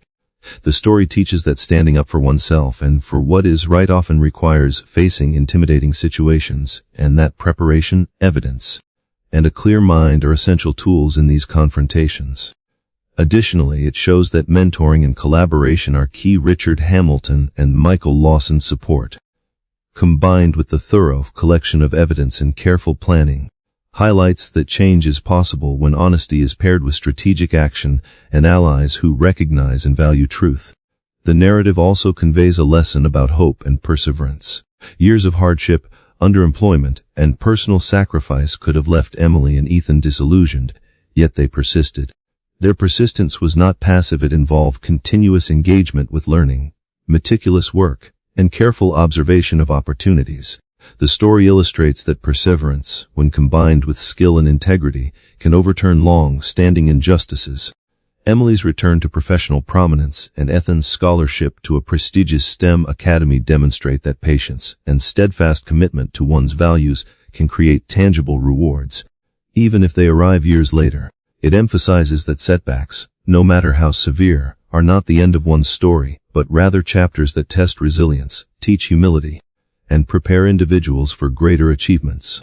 Furthermore, the story offers a lesson about the power of truth and evidence.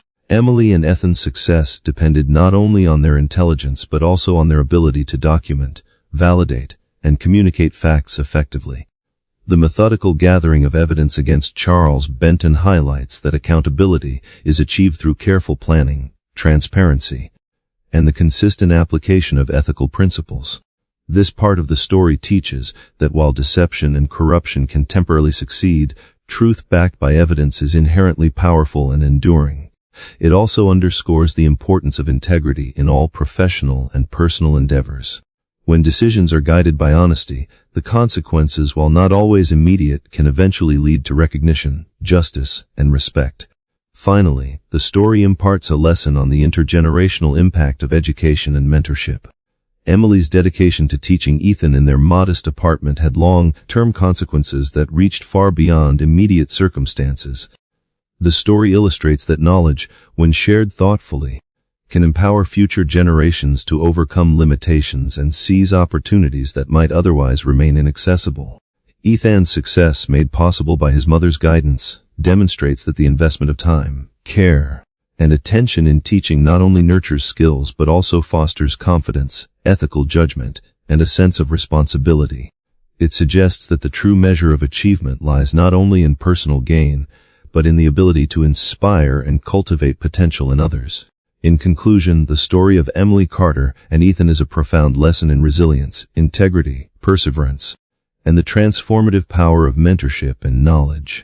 It teaches that injustice, while painful and disruptive, can be overcome through persistence, courage, and a commitment to truth.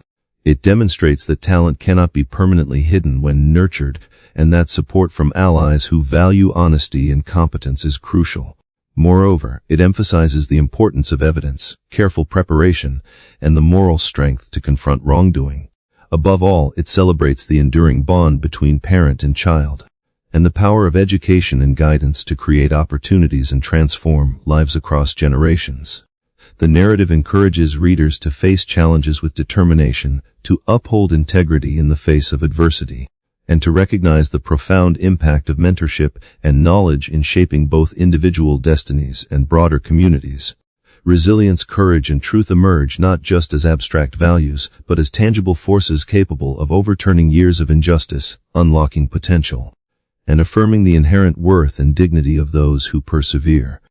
This lesson, woven through the trials, triumphs, and victories of Emily and Ethan, serves as a reminder that life's obstacles are not endpoints but opportunities to demonstrate character, to mentor, and to create lasting impact through knowledge, persistence, and moral courage. If you find this video helpful, don't forget to hit like, subscribe to the channel, and turn on the notification bell so you won't miss upcoming videos.